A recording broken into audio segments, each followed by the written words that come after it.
So what's going to happen to the blue that's underneath?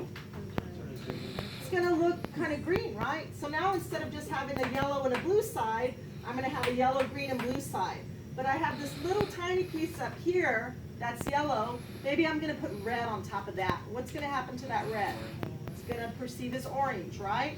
But I don't have to color this whole thing over again. I'm just picking and choosing, like say half of the area now, okay? So now I put a third layer, okay?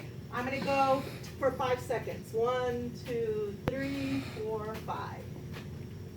So now I'm going to choose 1/3 of the area and I'm going to put a third layer of coat of paint, right? Remember, it's very watered down. So I have a third layer. Maybe I put a third layer here. I put a third layer here. I put a third layer here because when I'm choosing the different areas, I want to balance it. I want to balance my composition, right? So how do I balance my composition? I put a color here.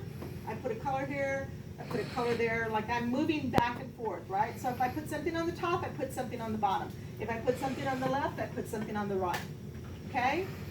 So basically that's all you're doing because you're gonna create composition that's using washes of color. So you're creating something that's translucent. So the color that has one wash on it is gonna be very light. Why is that? It's so thin. It has one layer, it's very thin, but what's underneath it? White. White of the paper. The white of the paper is going to affect that color, so it's going to be very, very light, right? So the area where I have two colors might still be very light, but it's going to shift in terms of the way that we see that color because it's going to mix with what's underneath it, right? And then in the area where I have three colors, what's going to happen to that? We very It's going to dark. start to get darker, right? Because now I have three colors that are happening, and depending on what those three colors, it might even start to appear brown or gray. Because remember, when we start over mixing colors, what happens to them?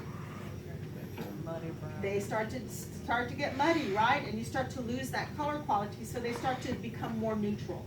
Okay? So does everybody understand what you're doing? Do we have to use paint chips or can we